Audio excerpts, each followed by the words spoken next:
नमस्कार साथियों, आप सभी का हमारे YouTube channel Sukhdev academy centre में हार्दिक स्वागत है। आज मैं आप लोगों को महत्वपूर्ण टॉपिक पढ़ाने जा रहा हूं। ये टॉपिक हमारा आज का है सिंथेसिस में कॉम्प्लेक्स सेंटेंसेस, जो बहुत ही जटिल माने जाते हैं, लेकिन आज मैं बहुत सरल तरीके से आप लोगों को समझाने जा रहा हूं। आप लोग पूरी वीडियो को जरूर देखिएगा और हमारे चैनल को सब्सक्राइब कर लीजिए, लाइक एंड शेयर कर दीजिएगा। देखिए, हमारा आज का टॉपिक है सिंथेसिस, और सिंथेसिस में हम लोग पढ़ेंगे आज कॉम्प्लेक्स सेंटेंसेस। मेरे प्यारे साथियों, कॉम्प्लेक्स सेंटेंसेस तीन प्रकार से बनाया जाता है। देखिए, नाउन क्लॉज, और number 2 adjective clause. Noun clause और एडजेक्टिव क्लॉज। नंबर 3 आता है एडवर्ब क्लॉज। Adverb clause. मेरे प्रिय साथियों, आप लोगों को सबसे पहले इसकी पहचान करनी है कि सेंटेंस में कौन सा नाउन क्लॉज होता है और कौन सा एडजेक्टिव क्लॉज होता है और कौन एडवर्ब क्लॉज होता है। देखिए, नाउन क्लॉज जो हमेशा होता है, नाउन की तरह कार्य करता है। नाउन की तरह कार्य करता है। नाउन की तरह कार्य करता है। नाउन की तरह कार्य करता है। एडजेक्टिव क्लॉज एडजेक्टिव की भांति कार्य करता है। एडजेक्टिव की भांति या के समान कार्य करता है। की भांति कार्य करता है। अब देखिए, adverb clause. Adverb clause adverb की तरह कार्य करता है। एडवर्ब क्लॉज एडवर्ब की तरह कार्य करता है। एडवर्ब की तरह कार्य करता है। इतनी बात समझ में आई। अब आप लोगों को मैं एक सेंटेंस समझा रहा हूं। देखिए, जैसे हिंदी में समझ लीजिए, या वही लड़का है। या वही लड़का है जिसने कलम चुराई।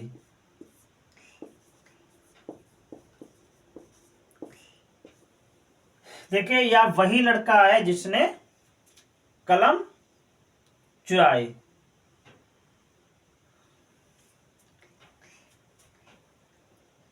अब देखो, यहां पर जिसने शब्द आ गया। जिसने, ये किसकी विशेषता बता रहा है? ये विशेषता बता रहा है लड़का की, क्योंकि किसने कलम चुराई है? लड़के ने चुराई है। तो ये जिसने इसकी विशेषता बता रहा है, इसलिए ये हो गया इसका एडजेक्टिव क्लॉज। क्योंकि ये वर्ड क्या करता है? ये जिसने लड़का की विशेषता बता रहा है, इसलिए ये हो गया है एडजेक्टिव क्लॉज। अब देखिए, मैं नहीं जानता हूं। मैं नहीं जानता हूं कि किताब किसने चुराई। किताब किसने चुराई। मेरे प्रिय साथियों, देखे यहां पर जो है एक मैन क्लॉज है और एक सबऑर्डिनेट क्लॉज है। तो आप लोग देखिए कि देखिए, मैं नहीं जानता हूं कि, ये की वर्ड आ गया है, जो कंजक्शन है की है, कि किसने चुराई। अब देखिए, इंट्रोगेटिव वर्ड दिया गया किसने। जब इंट्रोगेटिव वर्ड दिया जाए तो की और किसने की अंग्रेजी हु लग जाएगी। अब यहां पर देखो, किसने चुराई, किताब किसने चुराई। अब देखिए, यहां पर किसने नाउन की तरह कार्य करता है। कैसे कार्य करता है? नाउन की तरह कार्य करता है। अब यहां पर देखो, जिसने जिसने ये लड़का की विशेषता बता रहा है। आप लोगों को पता है कि एडजेक्टिव जो होता है हमेशा नाउन या प्रोनाउन की विशेषता बताता है, और यहाँ पर देखिए इस वाक्य में ये किसने, सीधे सीधे नाउन की बात कर रहा है, किसने किताब चुराई, तो इसलिए ये क्या हो गया है, नाउन क्लॉज। इसे क्या कहोगे, नाउन क्लॉज। अगला आता है एडवर्ब क्लॉज। देखिए, यदि तुम कठिन परिश्रम करोगे, यदि तुम कठिन परिश्रम करोगे तो परीक्षा में पास हो जाओगे, तो परीक्षा में पास हो जाओगे। अब आप लोग इधर देख लीजिएगा, अब ये वर्ड दिया गया है यदि, और यदि ये किसकी विशेषता बता रहा है, तुम की बता रहा है या फिर परिश्रम करना की बता रहा है। देखिए आप लोगों को मैं समझा रहा हूं, यदि तुम कठिन परिश्रम करोगे, अब यहां पर देखो, यदि तुम कठिन परिश्रम करोगे तो ये शर्त किसके लिए दी गई है, परिश्रम करने के लिए। अब कैसा परिश्रम, कठिन परिश्रम। यहां पर कठिन क्या है, एडवर्ब है, आप लोग समझ लीजिएगा, और ये परिश्रम करना क्या है, ये वर्ब है। तो आप लोगों को पता है कि एडवर्ब क्या होता है, an adverb is a word, an adverb is a word which modifies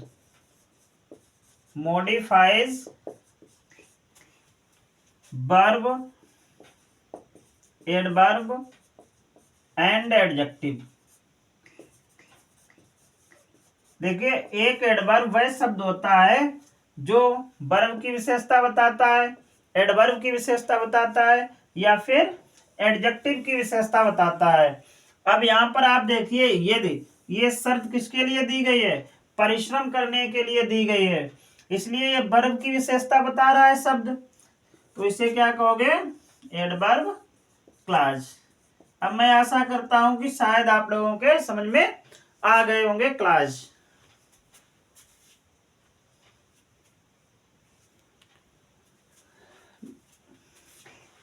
note कर लीजिएगा।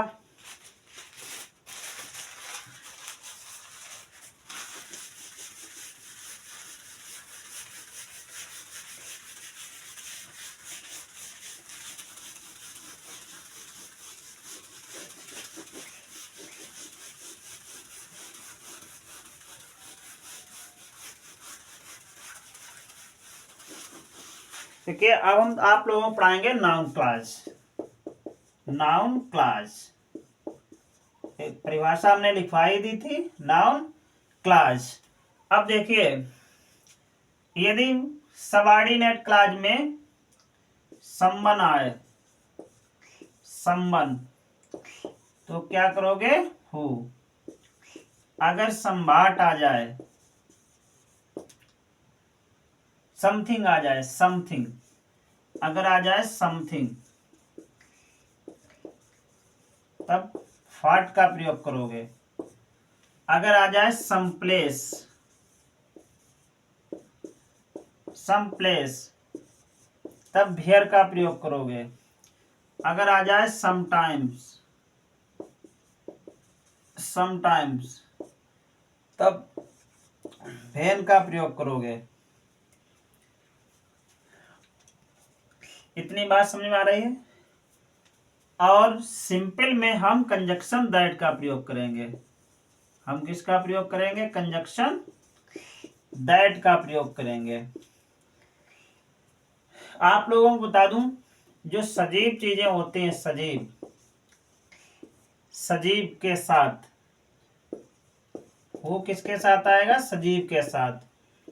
अभाट वस्तुओं के साथ, किसके साथ आता है, वस्तुओं के साथ। और एक कंजक्शन होता है भिच, भिच, ये निर्जीव के साथ आता है, ये निर्जीव के, ये निर्जीव के साथ आता है। अब देखिए सम प्लेस, स्थान दिया गया इसलिए वेयर का प्रयोग हो गया है, समय दिया गया तो फैन का प्रयोग हो गया है। अब ये कंजक्शन दैट, ये सजीव और निर्जीव दोनों के साथ आता है, सजीव या निर्जीव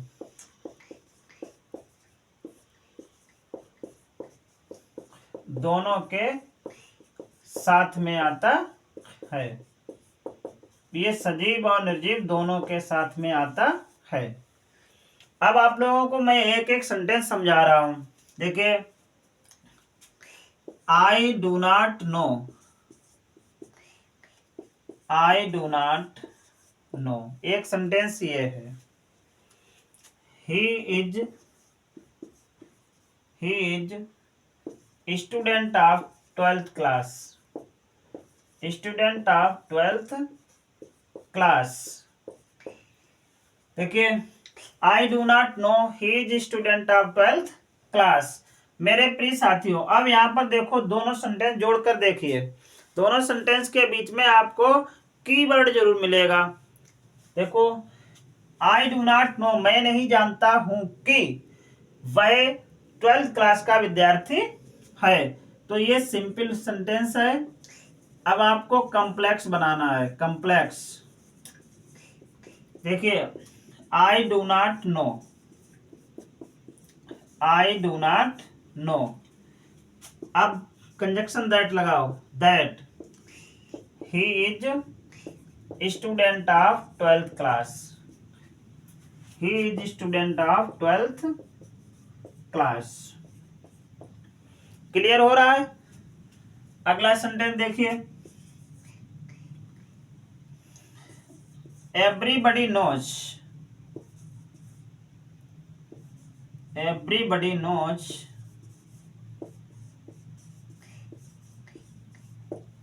full stop you are clever boy, everybody knows you are clever boy। अब यहां पर देखिए, everybody knows, प्रत्येक व्यक्ति जानता है कि, everybody knows कि that you are clever boy, everybody knows that you are clever boy। अब देखिए, कंजक्शन यहां पर हमने लगाया है that, और दोनों वाक्यों को हमने आपस में जोड़ दिया है। कॉम्प्लेक्स का मतलब ही होता है कि मिश्रण कर देना, किसी चीज को जोड़ देना। अब आप लोग नोट कर लीजिएगा और हम पढ़ाने जा रहे हैं।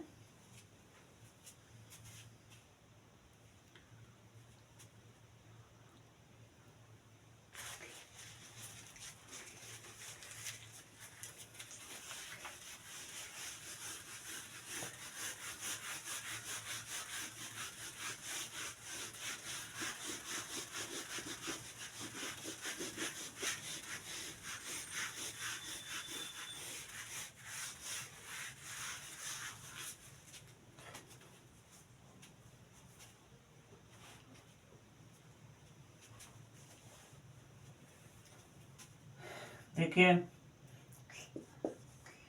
he does not know, he does not know someone has broken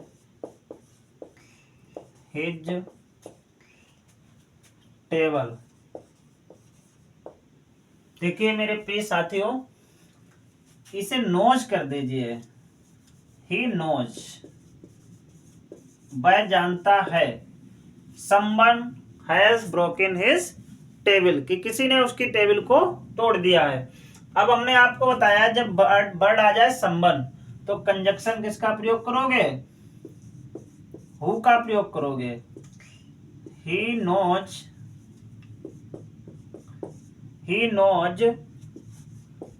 who has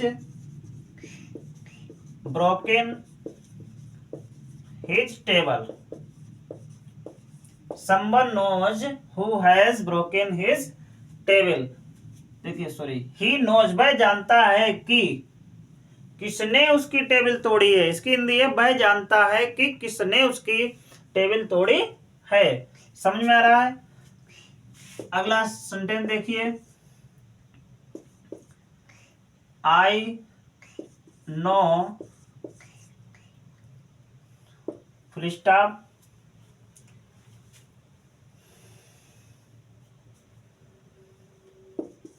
he ate something. मैं जानता हूं कि उसने कुछ खाया। अब मेरे प्रिय साथियों यहाँ पर आ गया समथिंग, तो इसलिए समथिंग के स्थान पर भाट का प्रयोग करोगे। I know what he ate. I know what he ate. मैं जानता हूं कि उसने क्या खाया है।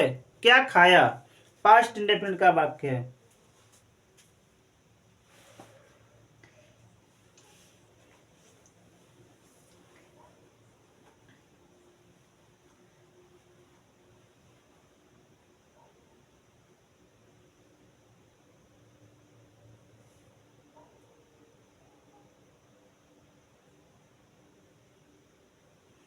अगला सेंटेंस देखिए, मोहन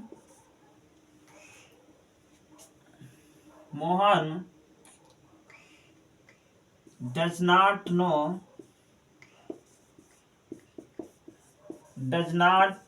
know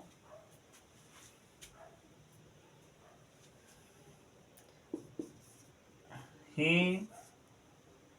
अच्छा, ऐसे सेंटेंस देख ले, भेयर का प्रयोग आप लोगों को बता दूं, भेयर देखिए, this is the place. This is the place.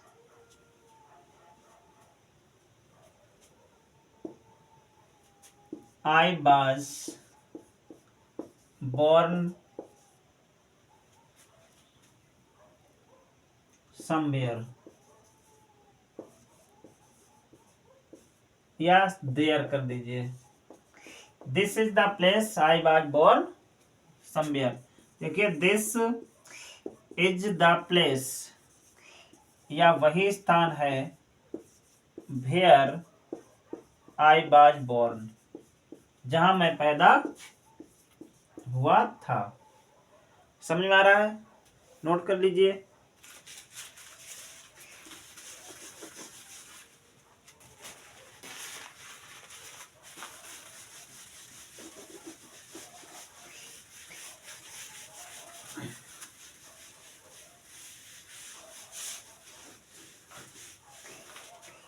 अब आप लोग देख लीजिएगा,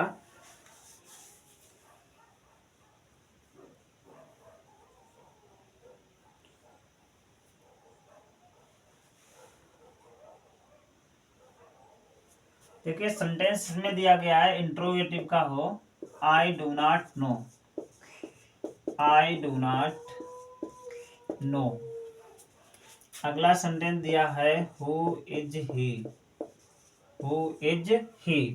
अब इस सेंटेंस का आपको कॉम्प्लेक्स बनाना है मेरे प्रिय साथियों। इसमें देखो हु दिया गया है, अब इसलिए आप कंजक्शन दैट की जगह पर हु को लगाओगे।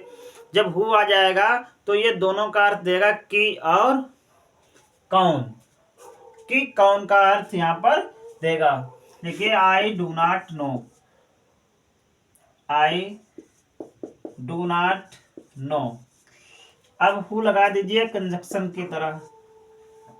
अब जब हु आ गया है और ये वाला सेंटेंस है अफर्मेटिव या निगेटिव में, तो अब हु बीच में कंजक्शन की तरह प्रयोग करेंगे। अब बाकी को हम एकदम सिंपल कर देंगे, हु ही इज।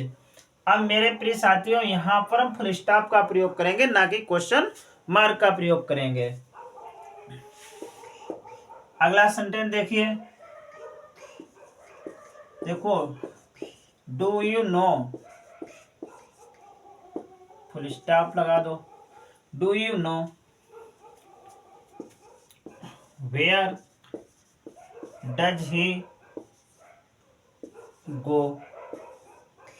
अब आप यहां पर देख लीजिएगा, दोनों सेंटेंस दिए गए हैं किसमें, दोनों सेंटेंस इंट्रोगेटिव में दिए गए हैं। मैन क्लॉज भी दी गई है और जो सबऑर्डिनेट क्लॉज है वो भी इंट्रोगेटिव में दी गई है। जब दोनों क्लॉज इंट्रोगेटिव में दी गई हों तब हम वाक्य के बाद में इंट्रोगेटिव क्वेश्चन मार्क का प्रयोग करेंगे। देखिए कॉम्प्लेक्स कैसे बनेगा, do you no, do you no. अब भेयर को बनाओ कंजक्शन, भेयर। अब वाक्य कीजिएगा सिंपल ही।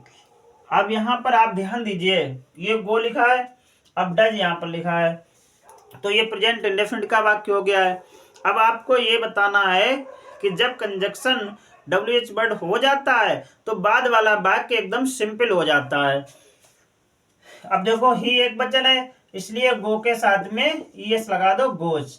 अब आपको ये भी क्लियर करना है, ये यहाँ पर इंट्रोगेटिव से शुरू हुआ है, मैन क्लॉज। मैन क्लॉज जो है इंट्रोगेटिव वर्ड से शुरू हुआ है, हेल्पिंग वर्ब से शुरू हुआ है, तो इसलिए यहाँ पर हम लास्ट में क्वेश्चन मार्क जरूर लगाएंगे। अगला सेंटेंस देखिए,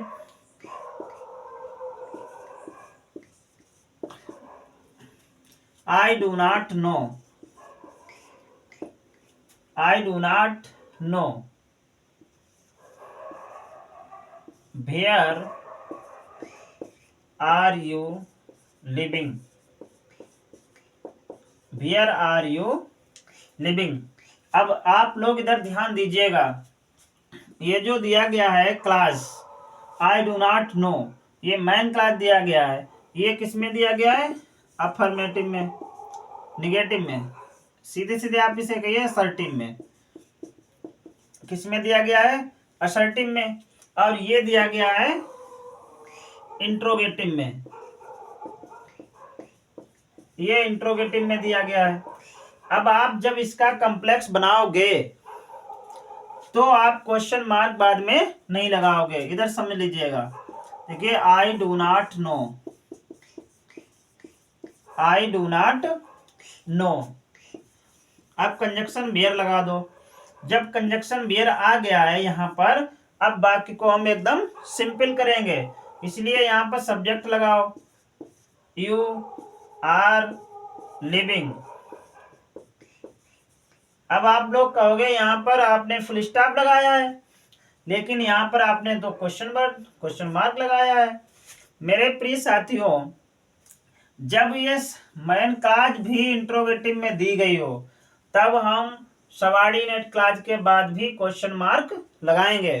यदि मैन क्लॉज सर्टिव में दी गई है तब हम सबऑर्डिनेट क्लॉज के बाद में कोई क्वेश्चन मार्क नहीं लगाएंगे। इतनी बात क्लियर हुई। आप एक और सेंटेंस देख लीजिए, इट इज सर्टेन, ये निश्चित है, you can get good marks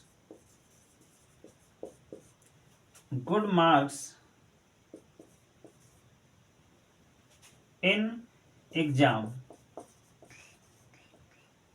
देखिए इट इज सर्टेन, ये निश्चित है, you can good marks in exam. अब मेरे प्रिय साथियों देखिए यहाँ पर कंजक्शन की अर्थ देगा, ये निश्चित है कि तुम परीक्षा में अच्छे अंक पा सकते हो। अब देखिए इट इज